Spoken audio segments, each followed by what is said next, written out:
ജന്തർ മന്ദറിൽ കൂടുതൽ നിയന്ത്രണങ്ങൾ ഏർപ്പെടുത്തിയിരിക്കുകയാണ് police. Food delivery ആപ്പുകൾ, ഓൺലൈൻ ടാക്സി റൈഡ് ആപ്പുകൾക്കും നിയന്ത്രണം, ഇ കൊമേഴ്സ് സേവനങ്ങൾക്കും നിയന്ത്രണം വരുത്തുകയാണ്. പി ബസന്ത് വിവരങ്ങളുമായി ചേരുകയാണ്. ബസന്ത്, പലതരത്തിൽ കേരളത്തിൽ നിന്നുൾപ്പെടെ ഭക്ഷണം അവിടെ ഫുഡ് ഡെലിവറി ആപ്പുകൾ വഴി അവിടെ എത്തുന്ന സമരക്കാർക്കായി ആളുകൾ നൽകി വന്നുകൊണ്ട് ആ സമരത്തിന് ഐക്യദാർഢ്യം പ്രഖ്യാപിക്കുന്നുണ്ട്. ആ ഒരു ഘട്ടത്തിൽ കൂടിയാണോ ഇത്തരത്തിലുള്ള നിയന്ത്രണങ്ങളൊക്കെ ഉണ്ടാകുന്നത്? ഏതൊക്കെ മേഖലകളിലാണ് നിയന്ത്രണം വരുന്നത്?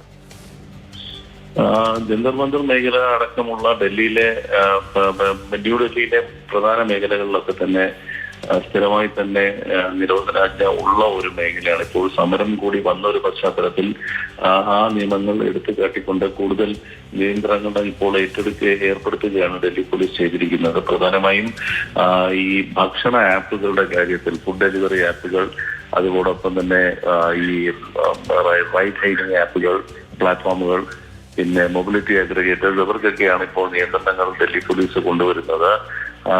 ഭക്ഷണം ഈ നേരത്തെ പറഞ്ഞ പോലെ തന്നെ വിവിധ സ്ഥലങ്ങളിൽ നിന്ന് അവിടെ സമരത്തിൽ പങ്കെടുക്കുന്ന ചെറുപ്പക്കാർക്ക്, കുട്ടികൾക്ക് വേണ്ടി ഭക്ഷണം എത്തിക്കൊണ്ടിരിക്കുകയാണ്.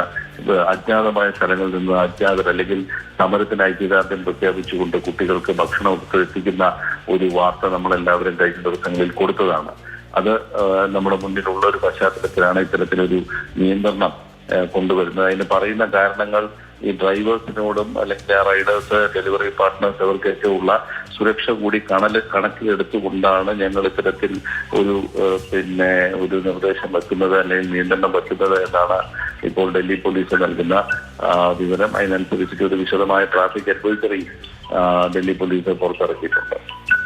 ശരി, സമരത്തിന് ഏതൊക്കെ കോണുകളിൽ നിന്ന് എങ്ങനെയൊക്കെ ഐക്യദാർഢ്യം ഉണ്ടാകുന്നുവോ, സമരത്തിനൊപ്പം ആളുകൾ ചേരുന്നുവോ, അതിനെയൊക്കെ നിയന്ത്രിക്കാൻ, അതൊക്കെ തടുക്കാനുള്ള നീക്കങ്ങൾ ഇപ്പോൾ കേന്ദ്രത്തിന്റെ ഭാഗത്ത് ഉണ്ടാവുകയാണ്. പുതിയ നിയന്ത്രണങ്ങളെ അങ്ങനെയും വായിക്കാം. പി ബസന്താണ് വിവരങ്ങൾ നൽകിയത്.